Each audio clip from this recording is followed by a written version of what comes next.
Bonjour, bienvenue sur ma nouvelle chaîne. Alors aujourd'hui nous allons voir les influences de la pleine lune du 27 avril. Les énergies de la pleine lune. C'est parti. Énergie de la pleine lune du 27 avril.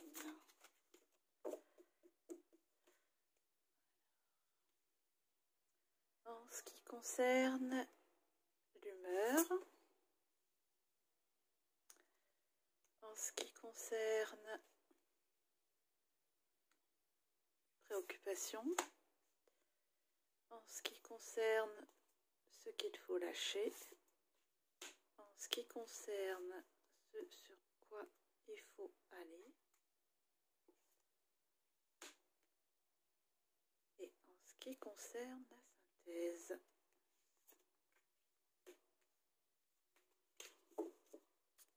Alors, influence de la lune, humeur, la pleine lune, alors, humeur, la retraite, départ à point nommé, lâcher prise, repli, révélation, retrait, conseil de s'en aller sans la moindre hésitation.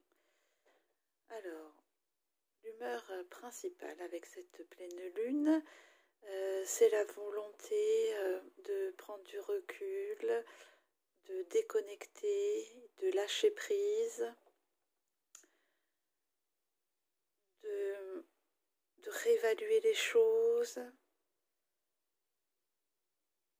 Et si ça ne nous convient pas, de partir. Ça, c'est l'humeur principale. Les préoccupations. Ah, la folie juvénile. Impulsivité, manque de maturité, esbrouf, ignorance, apprentissage, impatience, comportement irresponsable.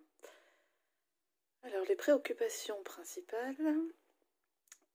Alors, c'est tout ce qui peut justement se faire avec impulsivité, sans aucun contrôle.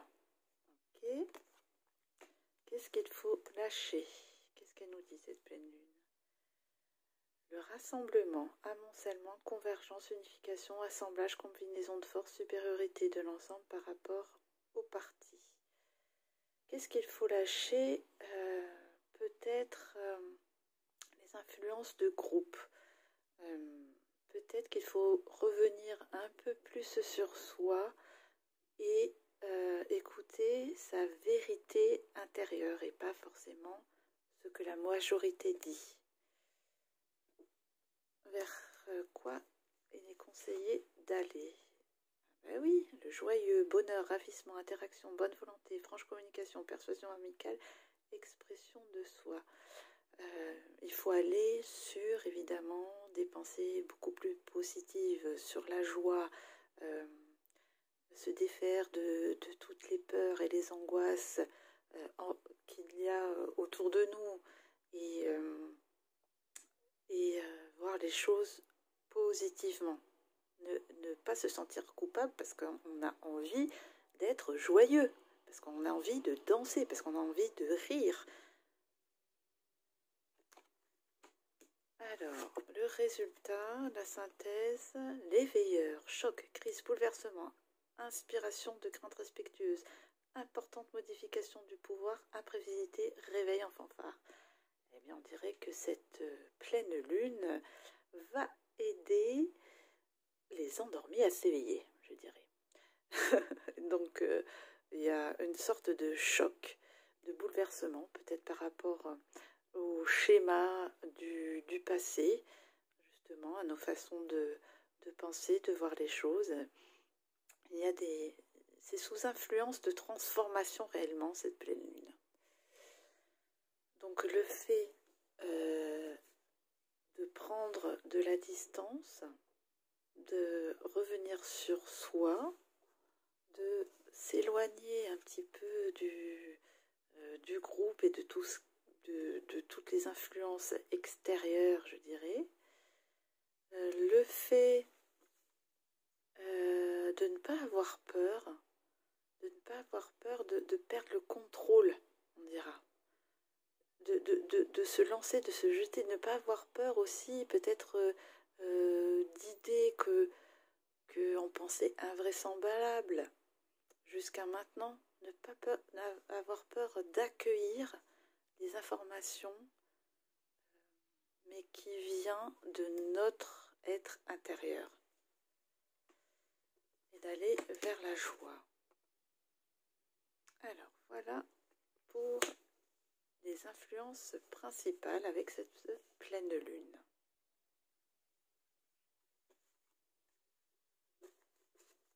Alors,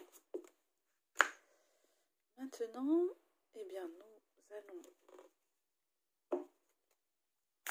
demander un message à l'oracle du messager pour vivre au mieux ces influences. Un message.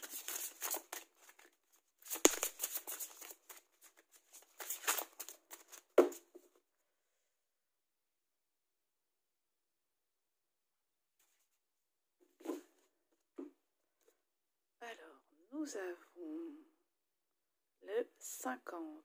Vous êtes né pour créer.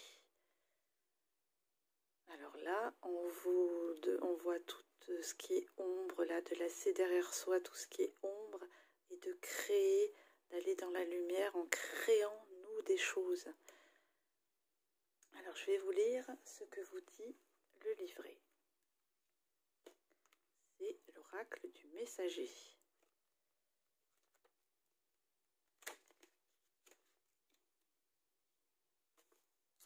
Alors, vous êtes né pour créer. Vous avez été béni avec la capacité de créer avec la pensée, l'intention et l'émotion.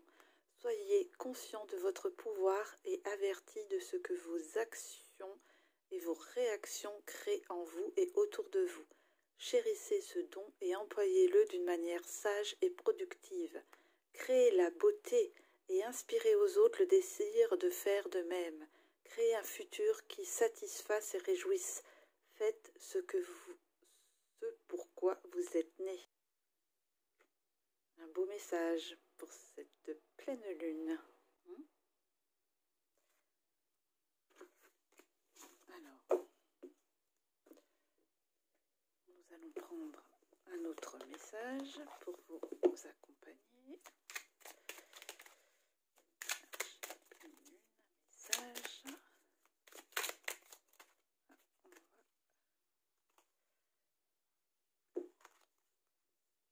Je prends conscience que l'autre ne connaît pas mes besoins si je ne lui exprime pas.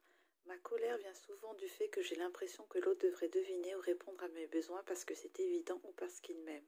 Or, chacun a sa propre logique. Ce que je crois évident pour moi ne sera jamais évident pour l'autre. Voilà, chacun a son propre ressenti, sa propre vérité, ses propres mots. Donc, de la tolérance envers l'autre, envers soi. Voilà. Eh bien, j'espère que cette petite guidance vous a plu et je vous dis à bientôt. Au revoir.